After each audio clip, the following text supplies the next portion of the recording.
They say when you enter the forest, you re-enter the food chain, that we as humans stop being apex predators and anything can happen to us when we're in there. But what would cause someone to vanish into thin air while in the woods? Well, today I want to tell you 2 stories of times that happened. In the first story, a woman goes missing and a note is found in her car that reads, "Run." And in our second story, a woman was out walking with friends, turns a corner ahead of them, and is never seen again. This is Heart Starts Pounding, and if you're a fan of mysterious disappearances, true crime that reads like gothic horror, and strange occurrences that make you question everything, you're just like me. I upload once a week, so make sure you're subscribed.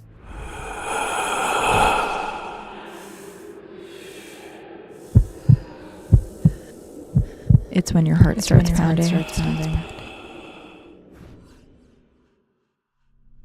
The morning of July 24th, 1997 was just an average day for 24-year-old Amy Bechtel. She woke up, she made her to-do list, and she joined her husband Steve for breakfast. At around 9:30 a.m., the couple said their goodbyes and went their separate ways. Steve began his drive to Du Bois in Wyoming, which was just over an hour from his and Amy's home in Lander, Wyoming. He and his friend Sam, both outdoor enthusiasts, were going to scout a new mountain to scale, while Amy headed over to her local fitness center to teach a weight training class. After she finished the class, she ran some errands, and then at 2 p.m. that afternoon, she dropped into a camera shop on Main Street to pick the owner's brain about some picture framing. At around 3:30 p.m. that day, dark storm clouds began to cover Lander and the surrounding areas, including Du Bois, where Steve and his friend Sam were. With the rain now pouring down, the two decided to call it a day, and each got in their trucks and began heading back to their respective homes. But when Steve arrived home, Amy wasn't there. That was strange. He picked up his landline and called her parents. If she wasn't at home, that was the second most likely place she would be, but her parents said that they hadn't seen her either. Steve was now starting to get pretty worried, so he dialed a couple of their other friends that might have seen Amy, but when no one had, he called a local hospital. What if she had been in a car accident while she was out and just couldn't get a hold of him? But again, that turned up nothing. No one Steve called had any idea where Amy could be. So finally, just before 11 p.m., Steve reported his wife missing to the Fremont County Sheriff's Office. Within minutes, 2 sheriff's deputies met with Steve outside of his cottage and got a statement about what he remembered from that day. What was Amy wearing? Did she seem upset? Is there any other place she could be? She was wearing a yellow tank top, black running shorts, Adidas running shoes, a Timex Ironman watch, and a gold wedding ring. She didn't seem upset, and no, he couldn't really think of anywhere else she would be. Steve's next-door neighbors volunteered to go out and help look for Amy, and Steve suggested they try the loop road that cuts through Shoshone National Forest and Sinks Canyon, as that's where Amy liked to go jogging.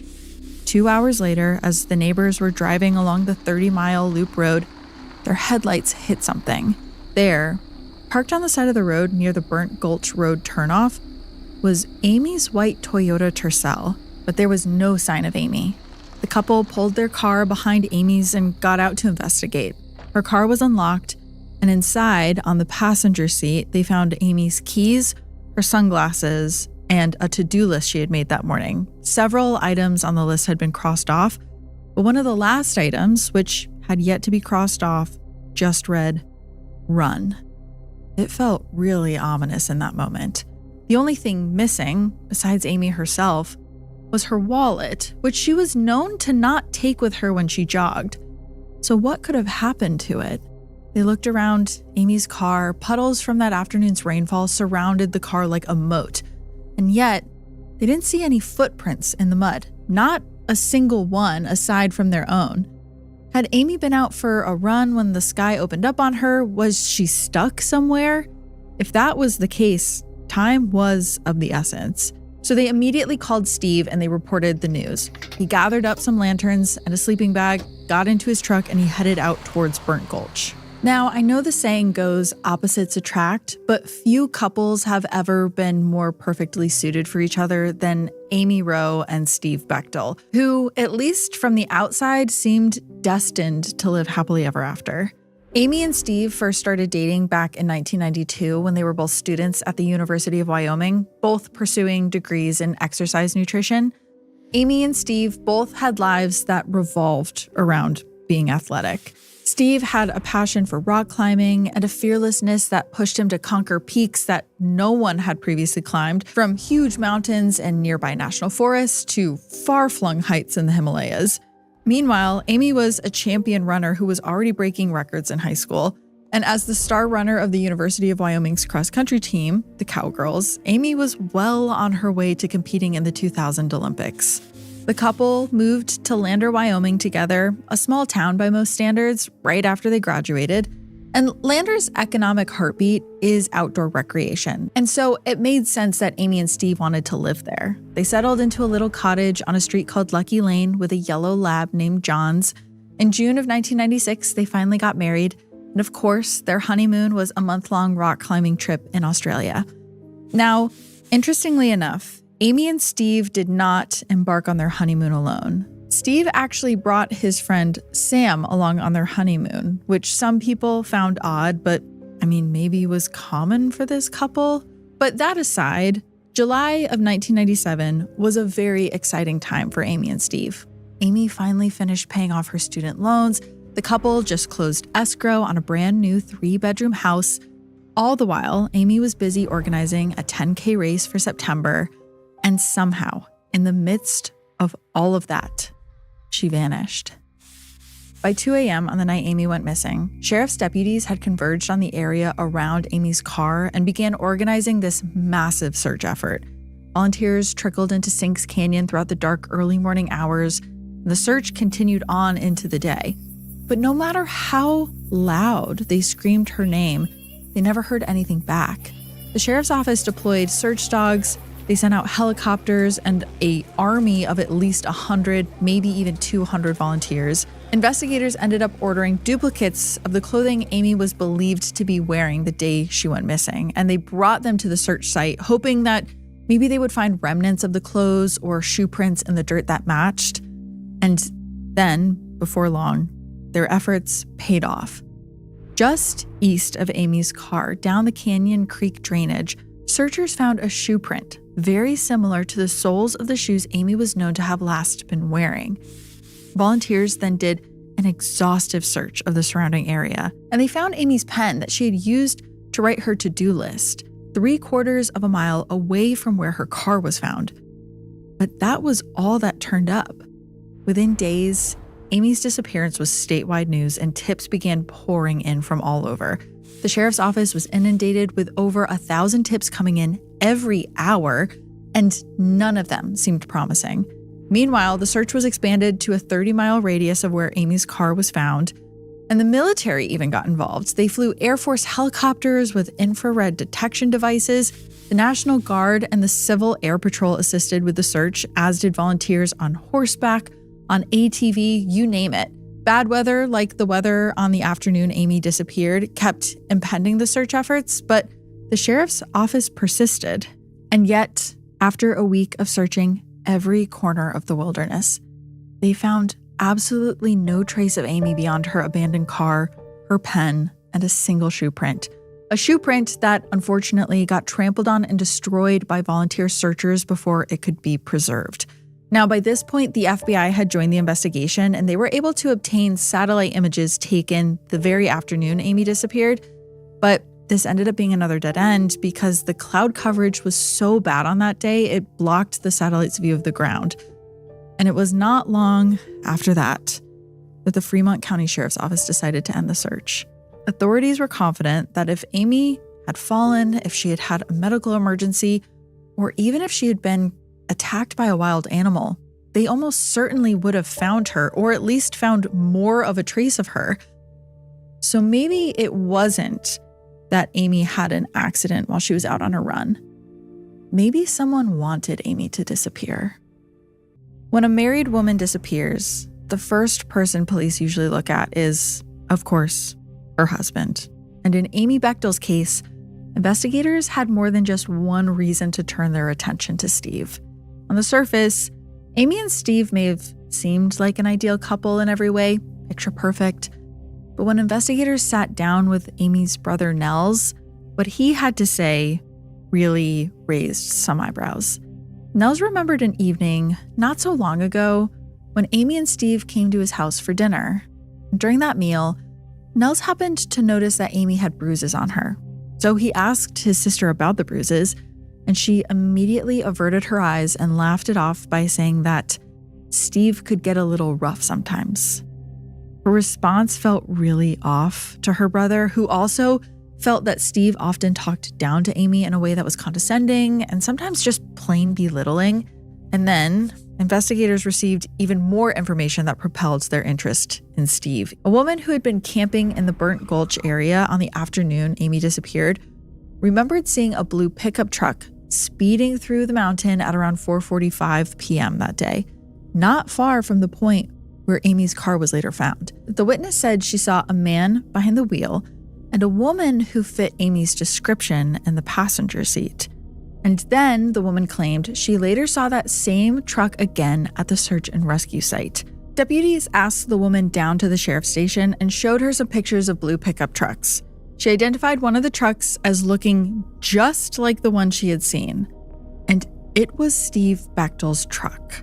Investigators had in fact been keeping a close eye on Steve from the very beginning because he had told them something in the initial report that they tried to verify but couldn't. Steve had claimed that on the night of Amy's disappearance, he had called the local hospital to check if Amy had been admitted.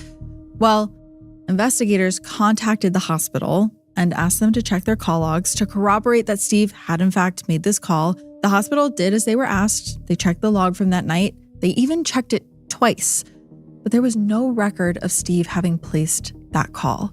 And while it's definitely possible that someone slacked off and didn't log it, investigators considered this highly suspicious. They brought Steve back into the station and began grilling him on what they claimed were inconsistencies in his timeline. And they couldn't confirm his alibi. And on top of that, they couldn't confirm his alibi of being in Du Bois, 80 miles away, on the afternoon of the disappearance, because the only person who could confirm it was Steve's friend Sam, who was reportedly there with him. And investigators had not been able to get in touch with him. The detectives told Steve they believed he knew more than he was letting on, and they asked him to take a polygraph test, which he declined. And then he cut the interview short and hired an attorney. When Amy's family caught wind of this, they got really suspicious. And that suspicion only continued to grow after hearing the recording of Steve's initial call to authorities to report his wife missing. At the top of the call, Steve says to the dispatcher, quote, "I've got a missing person here and wondered if you maybe had an extra." Amy was missing, and yet here's her husband making a joke. They wondered why he didn't sound more panicked. Tension grew between Steve and Amy's family until they were essentially estranged. And investigators wasted little time obtaining search warrants for Steve's home, his pickup truck, and his phone records. They showed up to his house with cadaver dogs and luminol, which makes cleaned up bloodstains fluorescent or light up as a Christmas tree, as they sometimes say on television. They expected to find some trace that Amy had been harmed inside. However, they couldn't find any evidence of violence inside of the home, or any evidence of her blood at least. But what they did find was evidence of violence in Steve's private journal that police confiscated during that search. Now, they've never released the contents of this journal, nor have they described exactly what it was they found. But they did say that Steve's writings, quote, showed a desire for power and control that may have led to murder. But according to Steve, he had just written down song lyrics, and the rest of the journal was creative writing that was blown out of proportion by investigators overeager to pin his wife's disappearance on him. And on top of that, because they've never actually released what they found, we can't corroborate that either way. Eventually, investigators did get in touch with Steve's friend Sam, who did confirm that Steve was with him that day. They were together in Du Bois mid-afternoon, but that didn't necessarily mean that he didn't have time to come back, kill Amy, and dispose of her body somewhere. At least that's what the police were saying. However, a major hole in the case authorities were building against Steve opened up when they reviewed his telephone records for the afternoon of Amy's disappearance. It turns out Steve had placed a telephone call from his home at 4:43 p.m. that day, which was around the same time that the camper thought she had seen Steve's blue pickup truck, with Steve at the helm and Amy in the passenger seat, speeding through Burnt Gulch. Now, Burnt Gulch is 45 minutes from Steve and Amy's house, and he could not have been at those two places at once. Nevertheless, he did remain the prime suspect. Detective Dave King, who was soon elected county sheriff, was not shy about publicly naming Steve as the only person of interest in this case. And Amy's family was nearly as vocal about this. They even went on the Geraldo Rivero show to openly implore Steve to take a polygraph test and cooperate with the investigation. But Steve did not. And for him, it seems like life went on eventually. He maintained the mortgage on the house that he and Amy had bought because he needed her signature in order to sell it until he was able to have Amy declared legally dead. He then went on to remarry, and he built a new life for himself in Lander, where the community still talked about the crime, but eventually it got quiet. Sheriff Dave King, who for years was the loudest in keeping suspicion on Steve, ended up resigning from his position after he was indicted for stealing cocaine and opiates from the evidence locker, a crime for which he was later convicted. But even as this case grew cold, the department returned their attention to Steve every so often, going so far as to tear up the driveway of the home he and Amy had purchased, because there were rumors circulating that he had buried Amy there. But there was nothing found there, and it was starting to feel like Amy got swallowed up by a beam of light out there and just vanished. With nowhere else to look, her case file eventually got put up high on a shelf where it started to be forgotten. But years later, a cold case investigator named John Zerga, who had a passion for unsolved cases, pulled her file down to go through it once more. And as he started flipping through the pages, he got totally wrapped up in the mystery, not just because of how strange the whole thing seemed, but because of how many mistakes he could tell the original investigators made. He noticed that 1, they failed to treat the area as a crime scene during the original search. 2, Amy's footprint, the only trace of her outside of the car, got trampled by searchers. And 3, they allowed Steve's truck to be driven off by his friends before detectives could fully process it. Zergo wondered what else the original investigators may have overlooked. So he began pouring through thousands of tips that the sheriff's office received in the first several months of the investigation.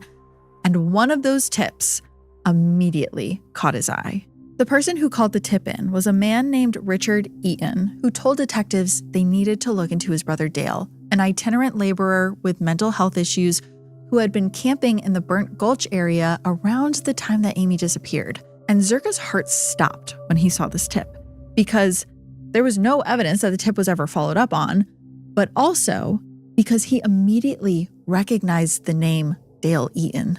In September of 1997, Dale Eaton was driving his van down a desolate stretch of highway in the Wyoming desert when he came across a family stranded outside of a broken down vehicle. Eaton offered to give them a ride, which they accepted, but then he pulled off the highway down a lonely dirt road and he pulled a gun on them. Luckily, they were able to overpower him and really beat the daylights out of him, but it was a really close call. Eaton was charged with kidnapping and did accept a plea deal. He was sent to a halfway house from which he soon escaped, and he was captured after 44 days on the run while hiding out in the Shoshone National Forest. But after that, Eaton's DNA was entered into the National Criminal Database, and in July of 2002, his profile was matched to an unsolved murder, the infamous 1988 killing of an 18-year-old Montana woman named Lisa Kimmel, who disappeared while driving through Wyoming and was later found sexually assaulted, murdered, and dumped in a river. Lisa's car, which was a brand new Honda sports car with a distinctive vanity plate, was never found. But after the DNA from Lisa's rape kit was matched to Dale Eaton, authorities dug up the property where he was living at the time, and there, buried beneath 6 feet of desert sand, they found Lisa's long-missing 1988 Honda with the personalized plates. When Eaton was identified as Lisa Kimmel's killer, Steve Bechtel and his father actually tried to convince the Fremont County Sheriff's Office to look into him as a potential suspect in Amy's disappearance. But investigators completely dismissed this. At that point, they had tunnel vision on Steve, and they insisted that he was their only person of interest. And this was long before Sergeant John Zerga took over the case and found the old tip from Dale's brother, which itself was from 1997, years before Eden would be linked to Lisa's murder. Zerga decided to go visit Eden on death row, where he had been sent following his conviction for Kimmel's murder, but this didn't really yield anything. Eden essentially told the detective to get lost. Authorities now suspect that Dale Wayne Eden might be a serial killer, potentially responsible for a series of killings known as the Great Basin Murders, which date all the way back to the early 1980s. Eden has refused to talk to authorities at all, and Sergeant Zerga's official position now is there's good reason to believe Dale Eden may have been involved in Amy Bechtel's disappearance. In 2014, sheriff's deputies returned to Burnt Gulch with cadaver dogs in a renewed effort to find Amy. And this time, the dogs followed a scent down Burnt Gulch to a depression in the dirt, which had all of the characteristics of a clandestine grave. Authorities sifted through every cubic centimeter of soil within that depression, but all they ever found was a single twisty tie. Now, we may never truly know what happened to Amy Bechtel, who seemingly parked her car on a turnout, went for a run, and then vanished into the landscape. Could she have had an accident? Investigators don't really think so. And while it still seems possible that Amy may have fallen into something that permanently pulled her out of view, the consensus amongst detectives is that someone put her somewhere where she'll never be found. Could it have been her husband, Steve? I mean, sure, but there wasn't really ever much evidence that he had anything to do with it. As for Dale, well, he's still alive. He was the last person on death row in Wyoming when his sentence was overturned 10 years ago, but he's getting older, and time might be running out if he does know anything about Amy's whereabouts. Though it might be the last chance we have here for answers. The point is, something happened to Amy. She could not have just vanished into thin air, even though at times when I read through this story, that literally feels like what happened. And it's the same exact thing with this next case that I want to tell you about. I want to tell you about another story that's kept me up at night. Another story where it feels like someone truly dematerialized out of this world while they were out in the woods. Our next case takes place on September 25th, 1981, a Friday afternoon in the Great Smoky Mountains of Tennessee. Now, these mountains are a subrange of the Appalachians, and they loom large over the Tennessee-North Carolina border. That day, 58-year-old Polly Melton got a call from two of her friends, Trula and Red, asking if she wanted to go on a stroll with them on Deep Creek Trail. Now, Deep Creek Trail is a wide and well-traveled path that is not much of a challenge to complete. The canopy of trees along the trail gives shade from the sun, and it's a short little stroll. So short, in fact, that Polly didn't even think she needed to take the spaghetti sauce she was simmering off of the stove. She turned to her husband, Bob, told him where she was going, and then left her Airstream to go join her friends at around 3:15 p.m. Now, during this walk, Polly lagged behind her friends, who joked with her about being a slowpoke. This was kind of typical of Polly. She smoked 2 packs of Virginia Slims a day, she had high blood pressure, chronic nausea. They did give her credit, though, because despite all this, she still made an effort to go out with them when she could. They eventually reached this turnaround point at the end of the trail where they stopped for a few minutes. Polly smoked a cigarette. Afterwards, they began the walk back to their trailers. They ambled along. They were making small talk, joking around like old friends. It was just like all the other walks they had gone on across all of the summers that they'd enjoyed together in North Carolina. But then, kind of out of nowhere, Polly picked up her pace. In fact, she began walking so fast, it kind of felt like she was trying to lose Trula and Red. The two looked at each other and grinned with amusement, thinking that Polly was maybe playing a prank on them. Red called out to Polly and joked that she didn't want to compete with her in a foot race. Slow down. But Polly glanced back, gave a little laugh, and then kept booking it down the trail, even picking up more speed the further she went, far outpacing her friends, who watched as Polly grew smaller and smaller in the distance until she reached a rise in the trail, passed over its peak to the other side, and then disappeared from view. It took some time for Trula and Red to reach that rise, assuming that they would find Polly just tired out and resting on the bench at the other side of it. But when they got to the other side of that hill, Polly was nowhere in sight. This was a little puzzling, but they weren't too concerned. It was still daylight out. Polly knew the trail very well, and she certainly wouldn't have ventured off it because she had this paralyzing fear of snakes, and she was also really afraid of falling into the creek below. The ladies thought that their friend would slow down eventually and they would probably catch up with her by the time they got back to their trailers. But they were surprised when they made it all the way back to the campground without running into Polly at all. Apparently, she had beaten them there. The two women rushed to Polly's trailer, expecting to find her inside, but when they knocked, they were stunned to find that Polly's husband, Bob, was there by himself. Bob said that he hadn't seen Polly since she left for her hike. Trula and Red explained what had happened, and then they began circling the campground, asking everybody there if they had seen Polly, but no one had. Now, where could she have gone? They began calling everyone Polly knew, but no one had any clue where she was. With the evening sky beginning to dim, Trula and Red knew that it was time to find the park rangers and officially report their friend missing. Now, Park Ranger Dennis Burnett knew Polly well from the nearly 2 decades she had been spending her summers at Deep Creek, and so did the other rangers, who immediately closed the trail and began searching for signs of the missing woman.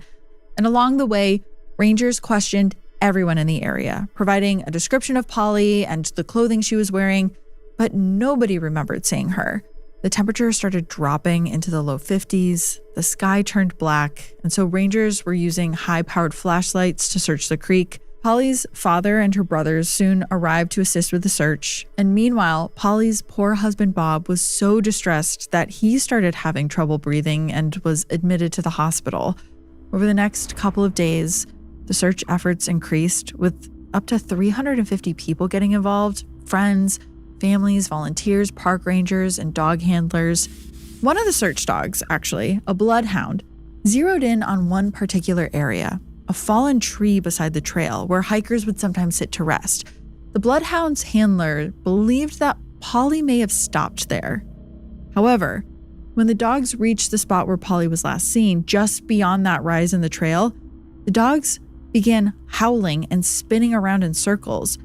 It was as if Polly had simply been whisked up into the sky, just like she had spontaneously evaporated. There was no trail of her beyond that. Now, one handler would go on to say that sometimes trails do disappear when there's excessively dry weather in the area, which that spot had been subject to. Over the next couple of weeks, the trees in the area began shedding their leaves, and that really opened up the ceiling over the trail, which allowed helicopters to join the search with a more clear bird's eye view of the area. But even with that access and that view, they didn't find anything out of the ordinary. The search continued on until by October 2nd, every corner of the Deep Creek Trail and campgrounds had been searched. Every fork, every side trail, every recess, and not a single trace of Polly Melton was found. No clothing, no shoes, no jewelry, no Virginia Slims, nothing. Investigators felt like there was a chance that Polly was no longer in the park. But if she wasn't in the park, and she didn't go home to her Airstream, where did she go? Well, one investigator noticed that near the last spot Polly was seen, there was a parking lot, and that trail allowed vehicles up to a certain point. Was there a chance that someone could have been waiting for her there? But who would it have been? It felt like a total stretch, but the more investigators started talking to people who knew Polly about the events leading up to her disappearance, the more plausible it felt. Now, Polly was born and raised in Birmingham, Alabama, one of 4 children, and throughout the years, she had multiple careers that included teaching and stenography. Her first husband was a Korean War vet who died in 1967 after an extended illness. Polly remarried shortly after, and not long into that marriage, her second husband died from throat cancer, leaving Polly a widow once again. Then, in 1975, Polly remarried, this time to her father's business partner, a man named Bob Melton, who was 22 years Polly's senior. Bob and Polly's father co-owned campground space in Deep Creek, and for nearly 20 years, Polly had been spending her summers there, which was a tradition that she continued after she married Bob. The couple eventually settled in Jacksonville, Florida, where they lived in an Airstream trailer, and they would unhitch it every summer and take the trip up to Deep Creek. And during her summers in North Carolina, Polly volunteered at a church nutrition center where she served meals to seniors every day of the week. Polly had been doing this for many years, and the seniors and other volunteers there absolutely loved her. They saw her as being very friendly and reliable, and they described her as whip smart. But in recent years, Polly had been hit with pretty bad depression. Her husband, Bob, had some progressive health problems like heart disease and emphysema, and it rendered him increasingly unable to participate in life, and it pushed Polly into the role of full-time caregiver. And then in 1977, Polly's mother died, which really devastated her. With Polly's own health struggles and her husband's increasing dependence on her, a world without her mom left Polly in need of some relief. And at that point, it's reported that she started taking Valium. And people close to Polly, like the pastor of her church, observed that her spirits had been taking a bit of a dive in the recent weeks. And also, she had been doing things that seemed out of character. So the day before Polly disappeared, her fellow volunteers at the church nutrition center noticed that she had done something she had never done before in the many years she volunteered there. She used the church's phone, not just once, but multiple times, and no one knew who she called or what was discussed. And when investigators later learned of these phone calls, they examined the church's telephone bill, but it didn't tell them anything because the phone bill only listed long-distance calls. So whatever number Polly was calling had to have been a local number. And that same afternoon, Polly had done something that was also unusual for her. She failed to sign up to volunteer for the following morning. The following morning being the day she disappeared. It kind of made investigators wonder if she knew that she wasn't going to be around for that shift and therefore didn't put her name down. In all of the many years that she volunteered at the center, she had never missed a day. But that didn't really gel with some other parts of the investigation, like how the afternoon she disappeared, Polly had left a pot of spaghetti sauce simmering on the stove before she headed out with her friends. That, to investigators, made it seem like she thought she was going to return to the trailer that day. Trula and Red were completely puzzled by the situation, and they just could not wrap their heads around it. They speculated that maybe Polly had met someone she knew along the trail, and maybe that person had a car parked nearby, so she left with them. But again, there wasn't really any evidence to say that's what happened, and when they were pressed for a name, they couldn't come up with who that person would have been. With no ground left to cover, the Rangers decided to end the search for Polly. Her friends and family were at a complete loss. Each person came up with their own explanation to make sense of this sudden disappearance and try to figure out what could have happened to their loved one. So Trula believed that Polly may have suffered a mini stroke that left her disoriented, and maybe after that she walked off the trail and got lost. Others thought that maybe Polly became dazed from her Valium use. In fact, Bob, her husband, had discovered that a small bottle of Valium prescribed to him was missing from their trailer, which he only realized after her disappearance. If either of those theories were true, though, then why did no trace of Polly turn up ever?